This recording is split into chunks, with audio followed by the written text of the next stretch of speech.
नमस्कार दोस्तों। हाल ही में भारतीय मुद्रा यानी रुपए का अंतर्राष्ट्रीयकरण यानी इंटरनेशनलाइजेशन ऑफ रुपी की खबर आई है, जिसमें हाल ही के अंदर भारतीय रिजर्व बैंक यानी reserve bank of India RBI के अंतर्विभागीय समूह यानी आईडीजी ने एक बात कही है कि भारत जो देश है वो विश्व के अंदर सबसे तेज़ी से ग्रो होने वाले देशों में से एक बन चुका है। साथ ही साथ उन्होंने ये भी बताया है कि भारतीय मुद्रा विश्व स्तर पर अंतर्राष्ट्रीय मुद्रा बनने की क्षमता रखती है। इसके अंदर एक शब्द आया है अंतर्राष्ट्रीयकरण। चलिए देखते हैं दोस्तों, ये अंतर्राष्ट्रीयकरण होता क्या है। रुपए के अंतर्राष्ट्रीयकरण का संबंध भारत के बाहर उसके व्यापार, उसके निवेश और उसके रिजर्व के उद्देश्यों की पूर्ति के लिए तथा अंतर्राष्ट्रीयकरण के रूप में भारतीय रुपये को स्वीकृति को बढ़ावा देने के रूप में संदर्भित किया गया है। साथ ही साथ इंपोर्ट एक्सपोर्ट के व्यापार में, लेन देन में भी इसमें सहायता मिलती है। हालांकि रुपए के अंतर्राष्ट्रीयकरण के लिए मुद्रा निपटान एक मजबूत स्टेप है और साथ ही साथ विदेशी मुद्रा बाजार को और अधिक खोलने की आवश्यकता होती है। जिसके साथ ही साथ और इससे फ़ायदा क्या होगा कि जो रुपए का अंतर्राष्ट्रीयकरण होगा ना, उससे इंटरनेशनल वैल्यू बढ़ेगी, यानी जो डॉलर है शायद उसकी कंपैरिजन हो जाए। अब हम देखते हैं कि देश में इसके लिए करंट सिचुएशन क्या है, यानी वर्तमान में इसकी स्थिति है क्या।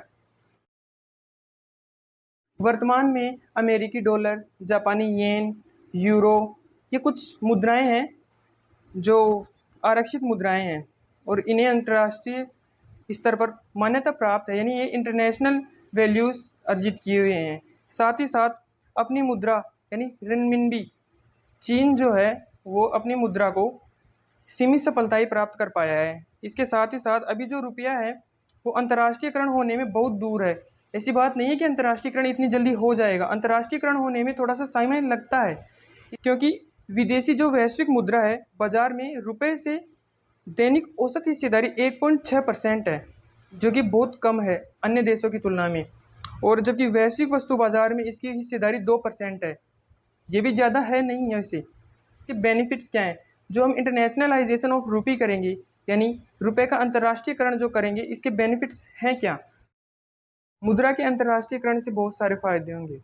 पहला तो क्या होगा कि इससे व्यापार के लेन देन में आसानी होगी और जो भी व्यापार होगा उसमें लागत भी कम होगी और इंपोर्ट एक्सपोर्ट के अंदर जो हम लेन देन करते हैं वो बहुत सरल हो जाएगा। साथ ही साथ जो भारतीय व्यवसाय हैं वो सरल हो जाएंगे और साथ ही साथ वैश्विक स्तर पर भी जाने जाएंगे। ये भारतीय मुद्रा अर्थव्यवस्था के साथ साथ वैश्विक कद और सम्मान को भी बढ़ावा देगा कि जब भी रुपये का अंतर्राष्ट्रीयकरण होगा, यानी इंटरनेशनलाइजेशन ऑफ रुपी हो जाएगा, इससे क्या होगा कि भारत का एक अलग इमेज बनेगा। देश रुपए जैसे डॉलर से रुपए को जानने लग जाएंगे।